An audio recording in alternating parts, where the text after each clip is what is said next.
Okay, here we are. So as we all know, January 6th happened and it was bad. Sheila Head was there and she made it happen. We're just waiting on the day for the feds to knock on her door. This is a Twitter thread filled with videos compiled by Ryan J. Riley, who, as you can see, is writing a book on the manhunt conducted by the FBI after January 6th, a Huffington Post senior justice reporter. And these are the post Miranda portions of Capitol rioter Danny Rodriguez's FBI interview, in which he confesses to electroshocking Mike Fanone. So we'll take a look at that. Obviously, the pre-Miranda stuff can't be included. You have to be given your rights. Let's give this a listen. This is some JCS tier stuff, except this time I'm the narrator. So just so you know, my name is Enrique Armenta. I'm a special agent with the FBI. Okay. My name's Agent Elias, also special agent. You seem to have a pretty good idea while we're here, right? Hackman's already covering this. Yeah, well, I have more viewers right now. Plus L plus ratio. Thank you. Okay. If you need some tissue or something, just let me know. Okay, we can grab you something. No sense of crying. I can't be crying what I did. I don't know what's wrong with me. Oh boy. What I wanted to do is kind of just explain what's happening. And then I want to give you an opportunity to kind of help us understand, what. Oh, hold on. Chat's complaining. All right. Okay, yes, F, YouTube, unreliable, I'm sure. If I go to Twitch chat right now, it's probably completely free. Yep, Twitch chat, as always, is fine. YouTube just has its hiccups now and again. Nothing I can do about it. All right, back at it. Rewind a little bit. There we go. What I wanted to do is kind of just explain what's happening. And then I want to give you an opportunity to kind of help us understand, what happened from your perspective, okay? I want to give you that opportunity. That's why we're here. I wanted to take you away from this morning and that kind of hectic chaos and just give you a moment, take a breath, all right? I feel like you kind of want to talk about it. They look a bit sad. I feel like you kind of want to get it off your chest. Can I attempt to do it? The Capitol rioter understands there is no chance of an exoneration after the evidence mounted against him. He now begins to cry. Whether he's doing so deliberately as an attempt to appease the empathy of his interrogators or involuntarily is unknown. Was that a good? I think that was okay. No, he does look quite genuinely sad, I think. He looks quite sad, I think. So weak, I'm crying. It's interesting to me that his insistence here seems to be that he's weak for crying, which is the last thing that I would be thinking about, I think that no matter whether you're a guy or not, it's actually totally okay to be very upset when the FBI arrests you. That seems like a circumstance where upsettedness is warranted. But he's like, I'm weak. I think I mean, I'm reading into it a little bit, but it feels like the right toxic masculinity is kind of to blame here, It's okay, man. It's okay. Oh my god. I shouldn't be crying. I'm a grown man and I knew what I was doing. Whatever happens to me is gonna have to happen to me because Wait, the fucking phone vibrating knocked that audio out. Whatever happens to me is gonna have to happen to me because whatever happens to me is gonna happen whether or not I cry. I think that's what he said. Look, Enrique and I interview a lot of people. We talk to a lot of people who have been in the same. These people really did get radicalized into action, huh? Yeah, so I just want to say, okay? I've said this about a lot of prior stuff. I think it's entirely possible there were people at the insurrectionary attack who were honestly, like, internally good people. Like, their moral clocks are set right. The descriptive reality that they were in was not the reality that actually exists, though. I've said this before, but, like, if they have been brainwashed into believing that the election is really being stolen, it's not a far leap to engage in the behavior that they engaged in. So it's as always, the great villain here is the conservative disinfo complex that has convinced people. Now, I'm not saying this guy is like innocent or blameless or that he shouldn't go to jail, anything like that. I'm only saying that it is to me a great waste that you have people who could have lived moral lives, but didn't, because the world they live in isn't the world that they were told they live in. I think it's a tremendous waste, you know? If he was some unrepentant psychopath, it would be very easy to not feel bad for him. If he was here spitting in their faces or saying, yeah, fucking, let's go, Brandon, or some shit, like it'd be, oh my God, I forgot Pigeon was here. I'm so sorry for waking you up, Pigeon. I love you. And back to sleep she goes. If he was some unrepentant dipshit, it would be very, and some of them are, by the way, it'd be very, very easy to write him off. But I have a feeling, regardless of whether or not the reality he thinks he lives in is the one we actually do live in, that, as is the case with many people driven to action like this, he was essentially groomed into doing so. Stochastically groomed. Stochastic terrorism. You know how it is. Situation you've been in. There's no shame in crying. There's no shame in you having a tough time with processing it. It's understandable. You're in an important position right now. You know, I mean, you've said it yourself. The last couple of months have been really hard, right? It's been difficult. Yeah. This is an opportunity here for you to... You to what? You to what? The footage cuts out here. By the time security had made their way to the room, the guards were dead, and the man escaped. Not really. There are other videos. Opportunity here for you to let us know and help us understand, because right now we don't frankly understand exactly what happened from your perspective, and I think that there's an opportunity here for us to get clarity on what went down and what you see happen. But If I do that, I don't think it's gonna reduce my sentence or something. well, let us read you some paperwork here. He's not necessarily wrong. Cooperating with your, you know, prosecutors or the investigators does not necessarily mean you're going to get anything for it. I'm surprised he doesn't have a lawyer here. And we can talk about how you might be able to help yourself out of your situation.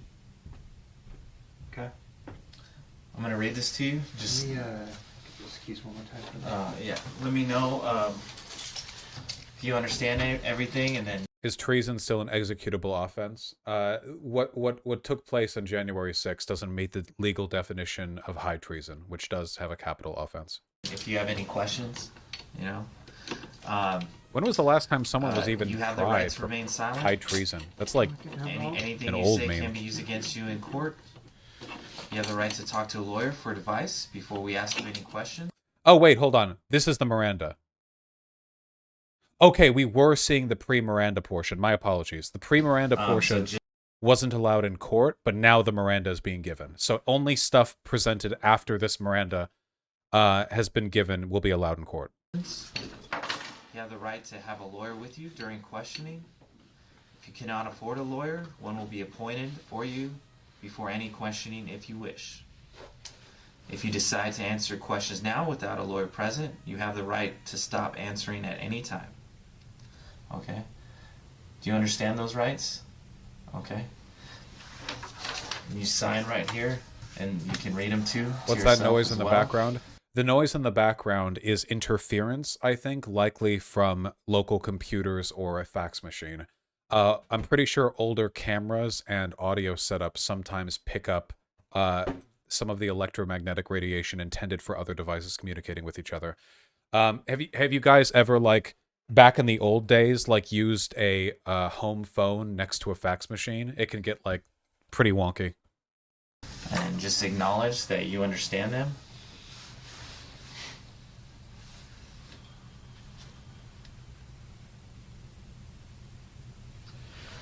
I want to talk to you guys, and in the past, lawyers have always told me, you know, you don't say anything.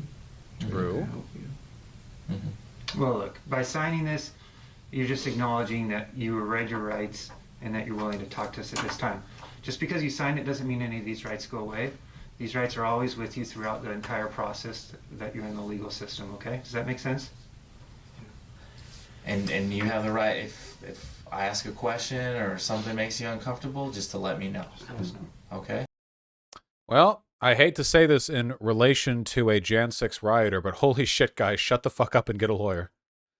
Our goal today is just kind of to get an understanding of what happened, right? Because DC kind of has their version of what happened and kind of how they see things. And now it's your opportunity to let us know, what really happened. Because I got to be honest with you, like they gave me this case, right? Gotta be honest, you're kind of fucked. They were like, this guy assaulted a police officer, so I was like, okay, let me look into this, see what we got here, what's going on, just so, I'm prepared, for the interview and everything. And I started like finding these videos on YouTube of these guys posting Armin Rez, We Are LA, Weber's Way. Are you familiar with those? Those guys, those YouTube videos of all the protests and rallies in LA, right? And I was like, oh, what's going on here? And I was like, oh, dang, there's Danny. There's DJ. Where'd you see me? I think there was one in Huntington Beach. Ooh. I'm not a lawyer, but that's language that a lawyer would not approve of, I gotta say.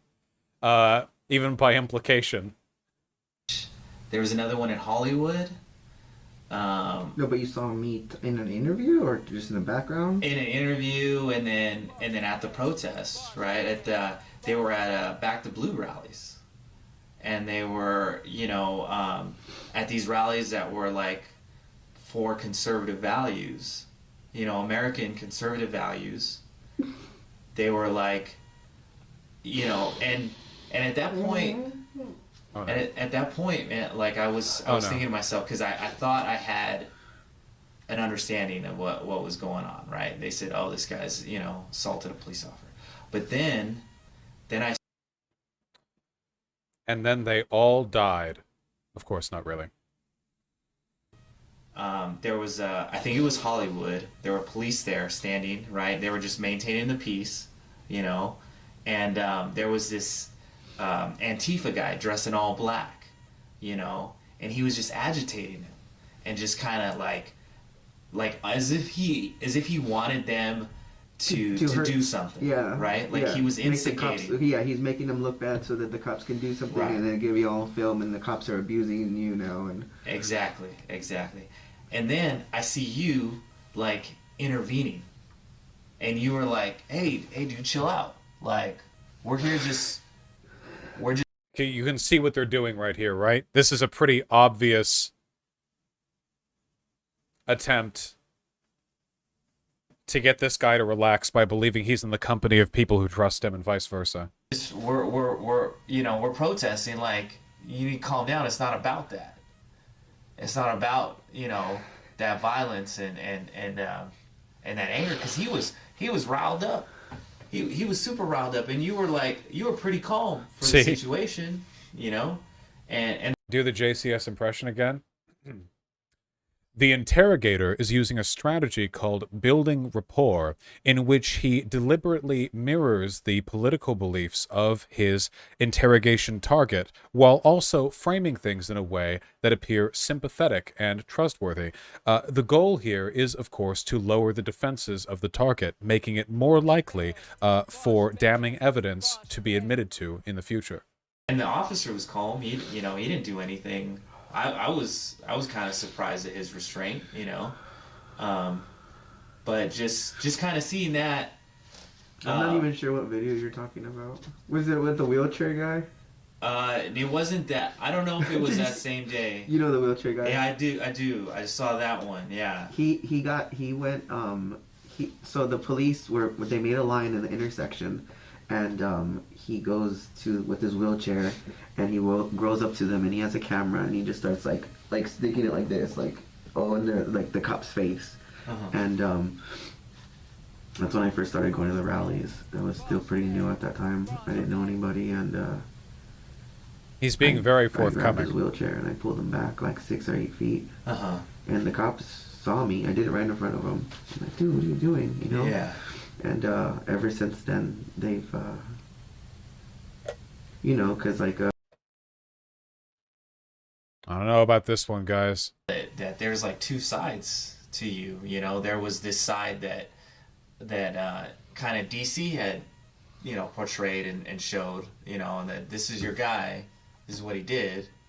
But then I started looking in, like I said, and I saw this Danny who stood in between this angry guy and a law enforcement officer, just in a t-shirt and his red hat. He wasn't the one with a gun and a baton and handcuffs. You didn't have anything, and you stood in between to protect this trained law enforcement officer, right? Yeah. And The interrogator is using a strategy called buttering the biscuit. He's really laying it on thick. I think he's probably guessing this guy's in an emotionally compromised state, or might not just be that bright. I mean, this is like very now. I could be full of shit here.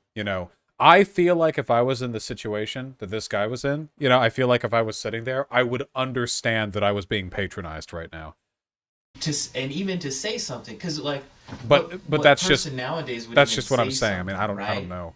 So many people just ignore and look the other way when they see, like these wrongdoings, right? Wow. Yeah. Sorry, I had the But wrong you thing actually selected. had the I was going to look at guts Reddit. to say something to that guy, and to put yourself, in that position, in that uncomfortable position. Did you see the day that they all came, like 200 of them, and I stood in the street? Mm-hmm. Yeah. You saw that? Mm-hmm. Why? Because I want And to. and so, I think that's kind of what I'm trying to understand I don't know what happened either. is I want to know that. I'm sorry, totally unrelated, but I do love this.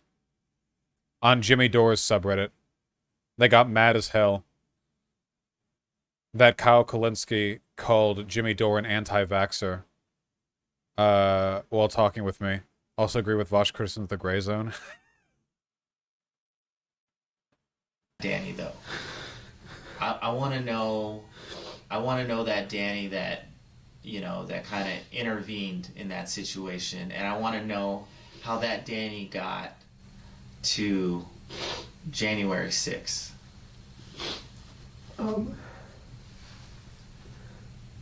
Your story is an important story. I just think that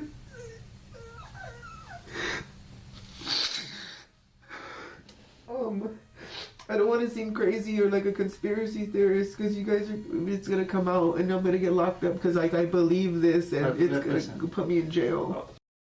Wait, conspiracy theorist for what? We've done this for a long time. We've talked to, like I told you, we talked to a lot of people, and a lot of people are worried about being judged when they talk to law enforcement, that we're going to have an opinion. And I'm telling you right now, we don't hold judgment over you. We want It's gonna be the jury and the judge, and it's gonna be a but DC like judge. even as a fellow human being, right? That's what we're telling you. Is we're looking at you today as a fellow human. We're just As bros, a fellow dude. citizen of this country, as somebody who has lived here and put in investment into this country of your work, and you grew up here, and look, I don't have any loyalty to any other country, just America, and this is all I know and this is all I want. And I don't care about any other part of the world except for our team. so how did the Danny that stood on the line in between law enforcement and Antifa BLM, how did you get to that point? What happened in your life? Like, how did you start going to these rallies?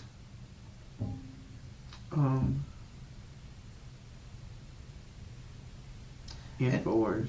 And just Infowars? Ooh. So like Alex Jones stuff? Yeah, okay.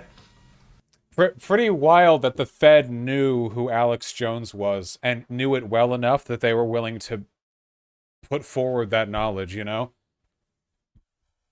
InfoWars, of course it'd be InfoWars. No wonder they were worried about sounding like a conspiracy theorist. Yeah, he's been around a long time. I know lots of people listen to Alex Jones. Alex Jones has some good information. He's got. Yeah, yes, butter! Butter the biscuit!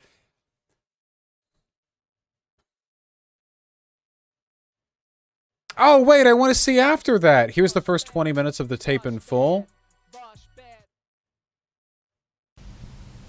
If you decide to answer questions now without a lawyer, No, but you saw me, and then I don't know what happened after this. Was so like 6 or 7, 8 black eyes, and like there was a fight. There was like we're just like, oh fuck him, or you know. Oh wait, you can track the time. 7:21. Okay, this ended at 7:29:42. Okay, so it was cut up a bit. Oh, does it actually end there? Oh, I wanted to learn more about the InfoWars. Look, I don't have any loyalty to any other happened in your life, like InfoWars. and just Infowars. So like Alex Jones stuff. Yeah, that was the last bit right there. Ah, that sucks. Is it weird that he'd know Alex? No, not at all. It's just funny that it comes up that often. I want to hear more about the federal agent talking about, oh, dude, Alex Jones has some great takes, you know, while like gritting his teeth on the inside.